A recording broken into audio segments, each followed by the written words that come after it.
Hello, this is Brendan McAndrews, and this is part 3 of the information literary assignment. For the first section, I'm going to be covering my interview that I did with Dr. Chosai. He's one of my coworkers at Bryn Mawr Hospital, and I got a chance to interview him. So he immigrated from Montenegro to the United States when he was 10 years old. He described his life in Montenegro as very much so like a farm life. He grew up on a farm with 2 shepherds, cows, goats, and sheep. He would feed them every morning, take them out grazing. He described his family as dirt poor in Montenegro. He lived in a 1-bedroom house with 3 of his sisters, and his parents had actually moved to New York when he was 4 months old. So he met his parents when he was 10, when he had finally immigrated to the United States. And as far as the idea of the American dream, he said his uncle was very fond of that, and his uncle would tell him about how you could find money on the ground in America. But he was never really sold too much on like the American dream idea.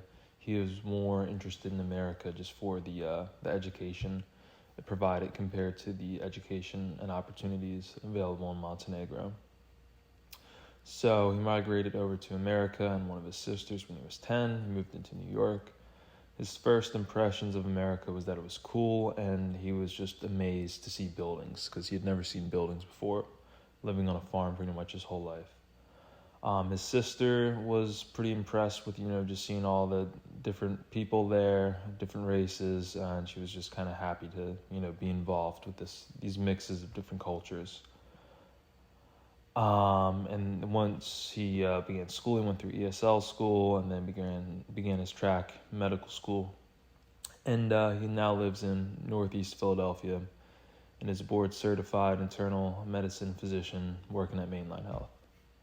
It was pretty great getting to interview him. It was very interesting, hearing his story, and it made me feel very lucky that I was just born in America with all these opportunities around me, and I didn't have to struggle, through living in, an area with, without as many opportunities. And then for the next section, just kind of the historical background on Montenegro. It's a very small territory with a current population around 625,266 individuals. That's like, rough number there. And you can compare that to the census from 1948 of 377,189 people. So that kind of shows the gradual increase in Montenegro from the time frame after World War II. And there's a large historical background on both internal and external migration in Montenegro. Montenegro is made up of 4 main regions. You have the northern region, northeastern, central, and coastal regions. And there is an additional, much less prominent seaside region, but that's not, the population there is much smaller. So it doesn't really make up one of the main territories in Montenegro. And overall, as far as the internal migration going on there, a lot of the residents are moving away from the rural areas and they're moving into the urban areas. So that's resulting in the central and coastal areas, which make up, they take up a smaller space of the territory, but they're seeing an increase in the population. Meanwhile, some of the larger areas that are more rural are losing those populations as people kind of shift internally. And the main regions consist of different municipalities. And a lot of the municipalities in the northern regions have decreased. Those municipalities are the Savnik, the Plunzines, the Kalasians, the Zbljac, the Majkovac, Plagivla, and Androvikiva. The only municipality to increase in the northern region was the Rozeje, and the central region has had an increase in the Podrusia, and these I can't pronounce any of these, but the central region has had an increase in like 2 of the municipalities there. The coastal region has seen an increase in some of the municipalities and a decrease in like a smaller portion.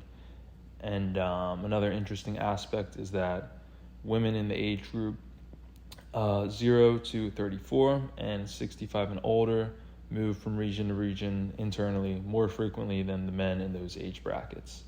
So internal migration throughout Montenegro is 56% female, while 44% male. The internal migration can be a direct reflection of the external migration that occurs in Montenegro. So, people will migrate from Montenegro to the United States, and they'll move into urban places such as New York, because there's more opportunities, there's more education there. And that's, the same reason why people in Montenegro will move away from the rural areas into the urban areas, just because there's more opportunities there. And there's just more people around. If there's more people, there's more to do. There's more opportunities and more ways to kind of move towards the lifestyle you want to live in. And then some of the improvements or some of the reasons people are moving out of Montenegro is it's due to... There are 5 main areas. It's due to the population registry system is not streamlined at all, and it's not modernized or up to date. Second reason is the housing and credit markets need to be improved greatly. Another reason is there needs to be reforms in the education and training system. Without these reforms being made, people are not being equipped with the relevant and transferable skills that they need in order to, be more of like productive members of, societies. The fourth reason is that the labor market needs to be improved in a way that, will kind of create more diversity throughout the labor market. And there needs to be more reliable communication on job openings. And the fifth reason is an updated social welfare system that is easily accessible to people throughout the country. So, the United States has a much better version of all these things. So that's why you'll see people from Montenegro coming here. So once those improvements are made, if they're able to, or, they just improve slightly, you may see people in Montenegro enjoying a more comfortable life. That's all.